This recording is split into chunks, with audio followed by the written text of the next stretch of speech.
당대표의 속개 선언으로 더불어민주당 제60차 최고위원회를 속개하겠습니다. 60차 최고위원회를 속개하겠습니다. 이해찬 당대표의 발언을 듣겠습니다.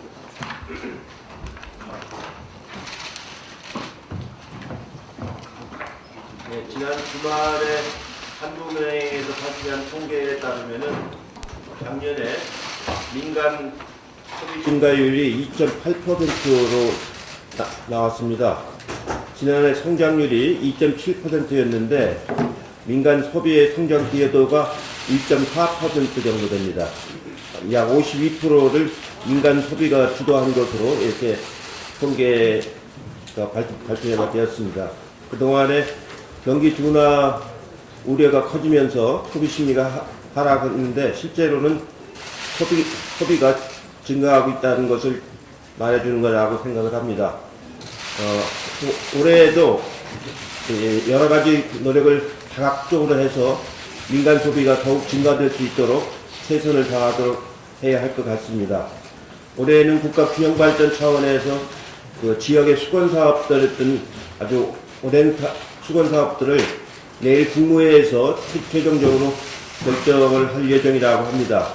그런 사업들이 잘 선정되고 결정되어서 신속하게 집행될 수 있도록 당에서도 최대한 뒷받침을 하도록 하겠습니다. 지난 금요일 날 역시 혁신성장의 현장인 딥스타운을 방문해서 최고회의를 열었습니다.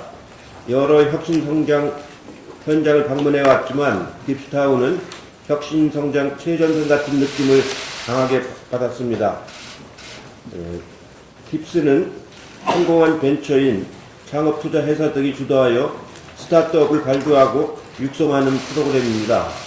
미국에서는 제가 한 20년 전에 가봤는데 엔젤 클럽들이 활발하게 활동을 해서 이런 스타트업을 하는 젊은 사람들한테 이게 투자를 해주는 그런 모습을 많이 봤는데 우리나라도 이제 그런 투자 관행이 새롭게 만들어지는 것 같아서 대단히 주목할 사안이라고 생각이 됩니다. 실제로 앞으로 이제 4차 산업혁명을 이뤄나가려고 하면 이런 창의적인 그 투자 관행을 만들어내는 것이 매우 중요하기 때문에 당에서도 적극 지원하도록 그렇게 하겠습니다.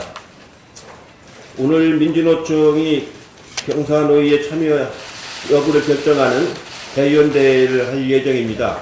지난번에 한번 무산이 됐는데 아무쪼록 이번에는 잘 통과가 돼서 대타협을 할 수 있는 그런 경사노위가 되기를 진심으로 바라겠습니다. 내일은 국가균형발전 선포 15주년이 된 날입니다. 세종시에서 균형발전 선포 행사를 하게 되는데 아마 우리처럼 이렇게 수도권 과밀화된 나라에서 이 균형발전을 추구한다는 건 매우 중요한 정책적 과제입니다. 그동안에 지방이 거의 소멸할 정도라는 얘기가 나올 정도로 그 수도권 과밀이 되어 있기 때문에 앞으로도 국가 균형발전 차원에서 그 여러 가지 그 정책적인 과제들을 많이 해야 됩니다. 이 자치분권을 더 강화해서 지방자치가 더 활성화되도록 하는 것이 매우 중요합니다. 지역경제를 활성화시키고 지역의 일자리를 만들고 그 지역에 많은 인재들이 육성될 수 있는 그런 국가균형발전 정책을 당에서도 철저하게 시행해 나가도록 하겠습니다. 예, 이상입니다. 네, 박광원 최고위원. 네, 대표님께서 말씀하셨습니다만, 지난해 민간 소비가 경제 성장에 기여한 기여도가 52% 그러니까 2.7% 가운데 1.4%가 민간 소비가 기여를 한 것인데요. 그래서 2005년 그러니까 절반 경제 성장의 절반 이상을 민간 소비가 기여한 것은 2005년 이후 13년 만의 일입니다. 이거는 우리 경제 체질이 긍정적으로 바뀌고 있다는 매우 중요한 신호라고 전문가들은 얘기를 하고 있습니다. 무슨 얘기냐면은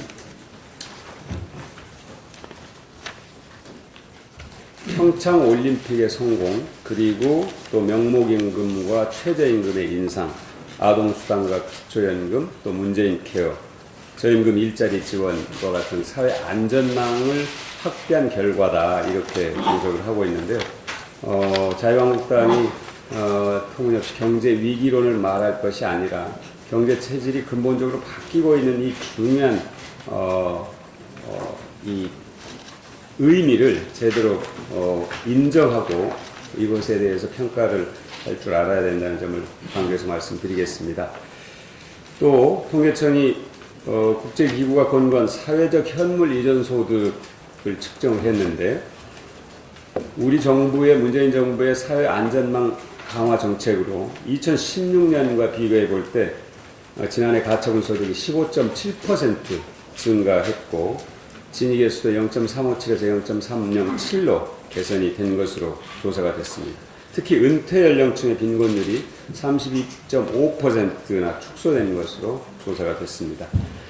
사회적 현물 이전 소득 효과가 민간 소비를 더 활성화시키는 것은 물론이고 또 다양한 경제 지표에서 여러 가지 측면에서 긍정적인 이런 결과를 나타내고 있다는 점을 말씀드립니다. 문재인 정부의 경제 정책이 바로 가고 있다, 이 점을 다시 한번 강조해서 말씀을 드리겠습니다. 자유한국당이 어제 국회 본청 앞에서 대규모 집회를 열었습니다. 모든 당권 주자들까지 함께하는 그런 집회였는데, 이 자리에서 나온 얘기들이 참으로 사실과 다른 얘기들이 너무 많아서 지적하지 않을 수가 없습니다. 그리고 국민 정서와 동떨어진 그런 얘기들입니다. 한일 관계가 긴장만 고조한다. 이거는 일본의 문제점을 지적한 게 아니라 우리 정부가 뭔가를 잘못하고 있는 것처럼 지적하는 것이어서 이게 과연 국민 정서와 맞는 말인지, 그 일각에서는 자민당이냐 이런 지적까지 있습니다. 또 하나는 탈원전이 미세먼지를 양산하고 있다, 이런 얘기도 나왔습니다. 이건 정말로 허위 조작 정보 가운데 가장 대표적인 것인데요. 탈원전 정책을 우리가 본격적으로 탈원이 아니라 원전 감소 정책인데, 이건 70년에 걸쳐서 일어나는 일인데 마치 이것이 바로 화력발전소를 엄청 가동을 많이 해서 미세먼지가 느는 것처럼 국민들을 속이는, 현혹하는 일인데, 국민들이 이런 허위 조작 정보에 속지 않을 것입니다. 또 하나는 공시가격 현실화가 세금 폭탄이다. 이것도 정말 오래전부터 써먹던 그런 거짓 정보인데, 사실 이 공시가격의 현실화로 해서 세금 부담이 대폭 느는 그런 이 가계는 아주 정말로 초고가 주택을 갖고 있는 한 2% 정도가 대상이라고 하는 것이 정부의 발표입니다. 이 점을 정확하게 인식해 주셨으면 좋겠습니다. 더 이상 자유한국당이 국민의 정서와 동떨어지고 국민의 정치의식을 한참 낮게 보는 이런 행위들을 멈춰 주기를 간곡하게 요청합니다. 이상입니다. 김혜영 국채부위원. 예, 지난 24일 공정거래위원회는 편의점의 심야 영업시간 단축, 명절 단축 및 직계가족 경조사의 영업 단축, 폐업 위약금 감경 및 면제, 오너리스크에 따른 가맹본부 배상 책임 등을 명시한 표준가맹계약서 개정안을 발표했습니다. 하지만 표준계약서는 의무사항이 아닙니다. 최근 조사 분석에 따르면 표준가맹계약서를 일부 수정해서라도 사용한 것이 5%가 채 되지 않는다고 합니다.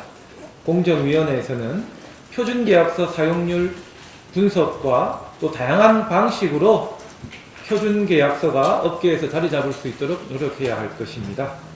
실제로 2007년에서 2016년 동안 편의점 주요 5개사의 매출액 추이를 살펴보면 본사 전체 매출액은 3.3배, 영업이익은 3.8배, 당기순이익은 5.8배 증가했으나 편의점주의 연평균 매출액은 1.2배 증가하는 데 그쳤습니다. 실제로 한 편의점의 정산 내역을 구체적으로 살펴봤는데요. 한 달에 총 3,100만원의 매출을 올렸지만 그중 2,400만원이 물건값, 240만원이 가맹수수료, 그 밖에도 임대료, 인건비, 또 상품 폐기값 등으로 적자가 나는 구조였습니다.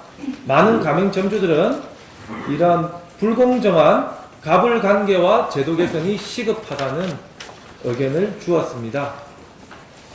이렇게 가맹점주의 불성실함이나 무능력보다는 프랜차이즈의 고유한 구조적 문제가 우리 사회의 구조적 문제라는 점에서 우리 사회는 가맹본사와 가맹점주의 관계에 대해 새롭게 접근할 필요가 있습니다. 그 영국에서 노동법이 처음 생겨난 계기를 보면은 사적 자치의 원리에 입각해서 사용자와 근로자의 관계를 기존의 민법적 자치에 맡겨놓았더니 여성 근로와 장기간의 근로가 매우 횡행하여 국가가 유지될 수 없는 지경에 이르자 노동법이 도입되고 또 노동자의 그러한 권리가 인정이 된 것인데요. 지금 여러 가지 이러한 프랜차이즈의 상황을 봤을 때 프랜차이즈 가맹점주들을 보호하기 위한 새로운 법리가 강하게 요구되는 시점이라고 생각합니다. 세계적으로도 노동을 새로 정의하고 노동법적 보호 범위를 확장하는 움직임이 일어나고 있습니다. 프랑스의 경우 프랜차이즈를 입법적으로 노동관계로 의제하고 있습니다. 근로자와 자영업자 사이에 근로자와 유사한 자라는 개념으로 유사 근로자의 범주를 마련한 독일, 또 판례를 통해 프랜차이즈를 노동관계로 확대 해석하려는 시도가 있었던 영국, 가맹점주의 노동법상 노동자성을 노동위원회에서 인정한 일본 등 해외에서도 가맹본사와 가맹점주의 노동관계를 새롭게 정의하고 있는 사례들이 많습니다. 노동시장 구조가 복잡해지고 또 더불어 잘 사는 경제를 위해서도 새로운 노동 개념에 대한 논의가 반드시 필요합니다. 가맹점주들의 단체 교섭권을 보장하는 등 이러한 약자들의 권리를 프랜차이즈 계약에도 확대해 나가고 공정한 경제 생태계가 자리 잡을 수 있도록 사회적 논의를 이어나가겠습니다. 이상입니다. 이수진 최고위원 바랍니다.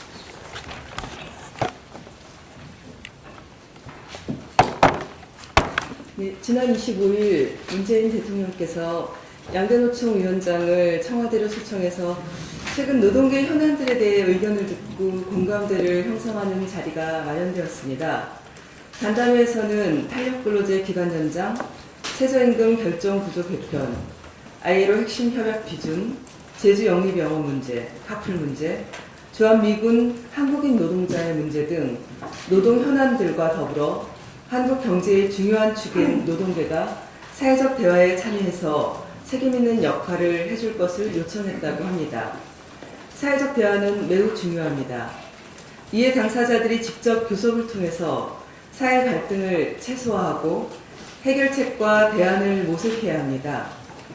오늘 민주노총이 대의원대회를 열고 경사노의 참여를 논의합니다. 노동 존중사회, 포용적 국가를 함께 만들기 위해서라도 민주노총의 사회적 대화 참여 결정을 기대합니다. 또한 현재 택시 카풀 문제 또한 갈등 해결을 위해 사회적 대타협 기구를 통해 논의를 시작했습니다. 2명의 택시 기사님이 분신까지 했던 중대한 사안인 만큼 택시 노동자들을 보호하면서도 카풀 제도가 개선될 수 있도록 함께 지혜를 모아야 할 때가 아닌가 싶습니다. 원만하게 문제가 해결되길 간절히 기대합니다. 이상입니다. 네, 다음은 박주민 최고위원 바랍니다.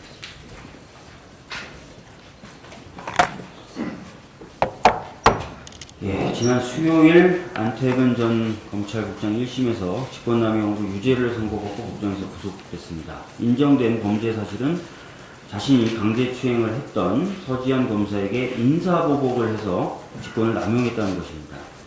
안태근에 대한 위 판결문은 안태근만의 것이 아닙니다. 임정원 전 법원행정처 차장의 공소장에 임정원 외에도 사법농단의 실행자였던 100여 명의 판사가 등장하는 것처럼 안태근에 대한 판결문에는 검사의 성범죄를 알고도 침묵하고 눈 감고 사건을 은폐한 검사들, 그리고 안태근의 치졸한 인사보복 조치를 지시받아 이행한 검사들이 등장합니다. 과연 이 검사들이 안태근의 범죄 행위로부터 자유로울 수 있을까요? 저는 그렇지 않다고 생각합니다. 안태근의 판결문에는 또 낯익은 이름이 하나 등장합니다. 바로 자유한국당의 최교일 의원입니다. 아시는 것처럼 최교일 의원은 안태근 성추행이 있었던 무렵 법무부 검찰국장이었습니다.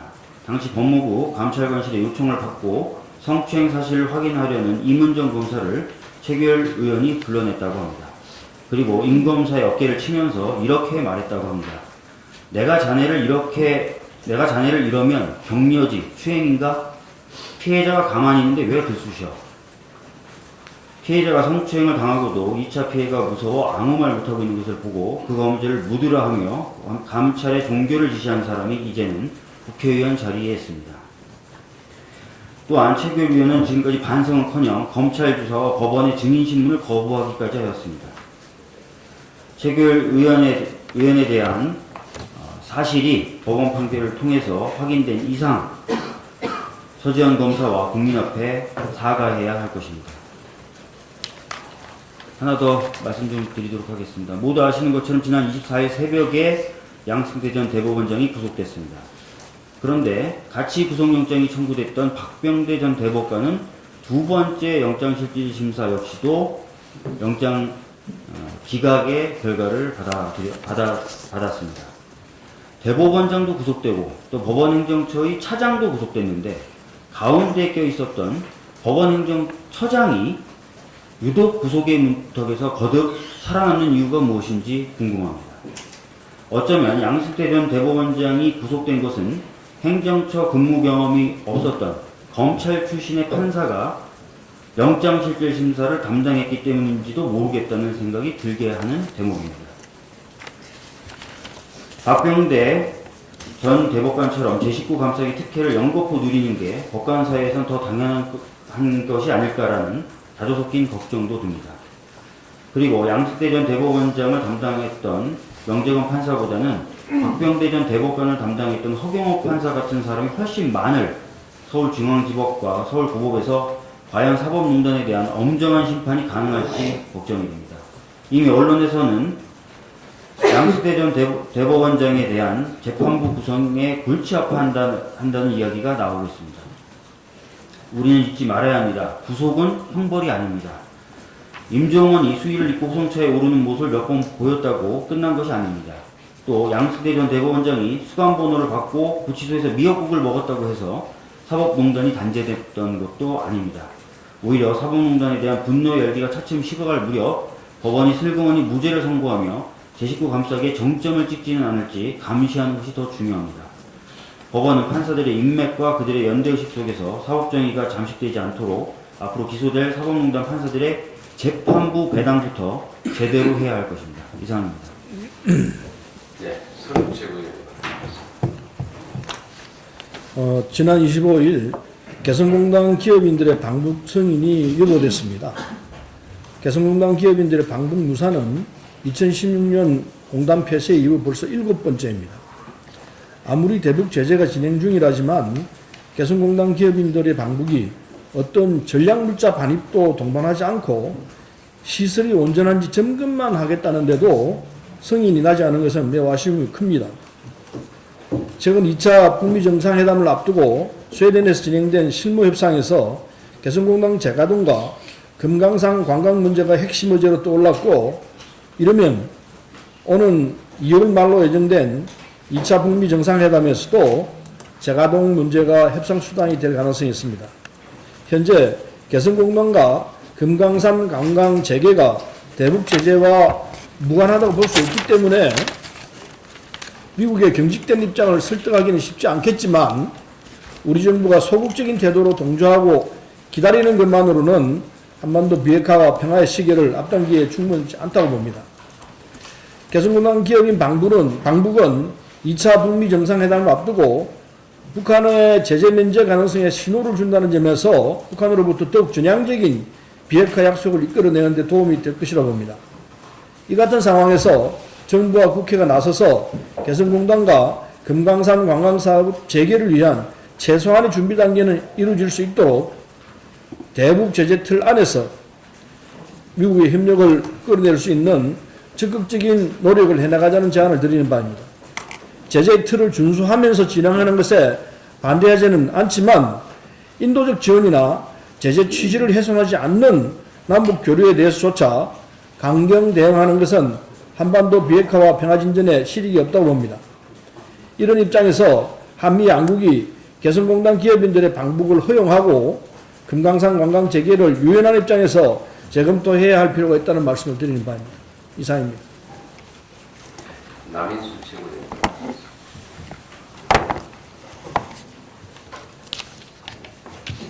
네, 자유한국당이 지금 여러 가지 유치원 3법이라든지 아니면 체육계 성폭력 금절 법안, 또 임세헌법 등 당면한 민생 현안을 외면한 채 소모적인 정쟁에 골몰하고 있어서 2월 국회가 올스톱될 위기에 직면해 있습니다. 자유한국당의 5시간 반짜리 릴레이 단식쇼는 국민적인 지탄을 받고 있습니다. 더 이상 국민을 우롱하지 말고 본업에 충실해 주실 것을 촉구합니다. 그리고 선관위원 검증을 위한 인사청문회를 끝까지 거부했던 자유한국당이 문재인 대통령의 조혜주 선관위원 임명에 대해 문제제기를 하고 있으나 조 선관위원이 지난 대선 때 후보 특보를 하지 않았으며 부인하고 있습니다. 또 민주당에서는 특보 임명장을 발부한 기록도, 당적을 보유한 기록도 없습니다. 이명박 박근혜 보수 정권 때 한나라당 출신을 중앙선관위로 임명한 사례가 여러 차례 있습니다. 2009년에 이명박 전 대통령이 임명한 강경근 전 중앙선관위 상임위원의 경우 2007년 대선 당시 이명박 후보를 공개 지지를 했습니다. 그리고 2014년 박근혜 전 대통령이 임명한 최윤희 중앙선관위원은 2008년 한나라당 윤리원 출신입니다. 그 외에도 또 다른 예도 있습니다. 자유한국당의 국회 보이콧 방침과 릴레이 단식쇼가 2월 전당대회 당권 경쟁과 내년 총선 전략의 일환이라면 본업보다 제밥에 몰두하는 것으로 국민들로부터 엄중한 심판을 면치 못할 것입니다. 현행 국회법 제5조의 2에는 2월과 4월, 6월은 1일에, 8월은 16일에 임시회를 집행한다고 규정하고 있습니다. 자유한국당 나경원 원내지도부에 국민을 우롱하는 단식소를 거두고 2월 민생개혁 국회를 열어서 본업에 충실할 것을 거듭 촉구합니다. 최규일 의원에 대해서 한마디 이야기를 하겠습니다. 사건 당시 자유한국당의 최규일 의원은 자신의 페이스북에 성추행 사실을 은폐했다고 하는 건 명백히 명예훼손죄에 해당한다고 펄펄 뛰었을 뿐 아니라 이 사건의 실체가 점점 드러나고 있다. 두 여검사의 주장이 앞뒤가 맞지 않는다며 피해자를 탓한 바가 있습니다. 손바닥으로 하늘을 가릴 수는 없습니다. 최규일 의원의 주장이 거짓임을 명백히 드러낸 법원의 판결 앞에 최규일 의원은 피해자인 서지원 검사뿐 아니라 국민들께도 이런 방도가 없습니다. 참으로 유감스럽습니다. 미투운동은 성폭력과 그것을 작동하게 만드는 권력 구조에 저항하는 것입니다. 가해자를 옹호하고 피해자와 목격자들의 침묵을 강요하는 검찰의 내부 구조를 개혁하기 위해서는 최규일 의원은 지금이라도 반성하고 국민 앞에 사과하시기 바랍니다. 반성과 사과에는 시효가 없습니다. 이상입니다. 이영석 최고위원. 예, 문재인 대통령의 광주 전남 핵심 대선 공약 중에 광주형 일자리 그리고 한전공대 그리고 국립심혈관센터 이렇게 세 가지 들 수 있습니다. 광주형 일자리는 지난해 거의 협상의 막바지까지 갔습니다만 쟁점사항에 대한 합의가 이루어지지 않아서 이제 빠른 시일 내에 광주시와 그리고 현대자동차 그리고 노동계가 노사 상생의 새로운 일자리 모델을 만들어낼 것으로 기대를 갖고 있습니다. 그 중에 한전공대와 관련돼서는 한전공대 오늘 입지를 발표하게 됩니다. 그동안 광주 전남 지역민들께서는 앞으로 에너지 인재 육성을 통해서 광주 전남이 새로운 에너지 산업의 메카가 될 수 있는 한전공대 설립에 많은 기대감을 갖고 있었습니다. 특히 이게 이제 오늘 입지가 선정되면서 2020년까지 약 5천억의 예산이 투자되기 때문에 지역민들께서는 문재인 대통령에게 상당한 고마움과 또 감사한 마음을 갖고 있습니다. 그런데 이 내용을 유심히 좀 들여다보면 한 가지 저희들이 우려스러운 부분이 좀 나타나고 있습니다. 한전이 이 한전 공대의 입지 선정 과정에서 드러난 여러 가지 태도를 보면 공기업으로서의 지역 경제를 활성화시키는 그런 책임감보다는 자치단체 간의 경쟁을 유발시켜서 자기들의 경제적 부담을 최소화하려는 그런 의도들이 여기저기서 보입니다. 오늘 지역 언론에서 발표된 내용을 보면 자치단체 간의 경쟁 때문에 이 한전공대의 기반 조성, 또 부지 제공, 설립 및 운영 비용의 상당 부분 빛가람 혁신도시 공동 기금이 충당될 것으로 그렇게 우려를 하고 있습니다. 이것은 한전에서 내놓은 빛가람 혁신도시 공동 기금이 빛가람 혁신도시의 발전에 쓰이기보다는 자칫하면 다시 역으로 한전공대 설립에 투자될 수밖에 없는 이런 문제점을 안고 있다는 측면에서 우리의 목소리를 나타내고 있습니다. 한국전력공사는 정부의 공공기관 이전 취지를 10분 이해하고 또 이 취지가 훼손되지 않도록 한전공대 설립 과정에서 공기업의 지역경제 활성화에 대한 책임과 노력을 다시 한번 상기하고 지켜주실 것을 촉구합니다. 이상. 예, 최고위원 바로 끝난 뒤 박광훈 최고위원이 잠깐 추가를 짧게 하겠습니다. 오늘 아침 조간을 보면 두 야당 의원이 공적 권한을 사적 이익을 추구하는 데 썼을 개연성이 매우 크다는 그런 의혹을 보도를 하고 있습니다. 한 사례는 장재원 의원이 가족이 이사장으로 있는 대학에 예산을 지원하도록 여기에 관사를 하면서 권한 행사를 했다 하는 그런 의혹을 제기했고, 또 한 사례는 송원석 의원이 김천역 관련 사업에 예산을 투입하는데 김천역 앞에 가족이 소유하고 있는 빌딩이 있어서 이것이 사적 이익을 추구하는데 권한이 이용됐을 개연성이 매우 크다 하는 의혹을 제기하고 있습니다. 두 분 의원님은 이 의혹 제기에 대해서 합당한 설명을 해야 된다. 이것이 국민들의 요구다 하는 점을 분명히 말씀드리겠습니다. 네, 이상 모두 발언을 마치고 회의를 비공개로 전환하겠습니다. 여러분들의 수고를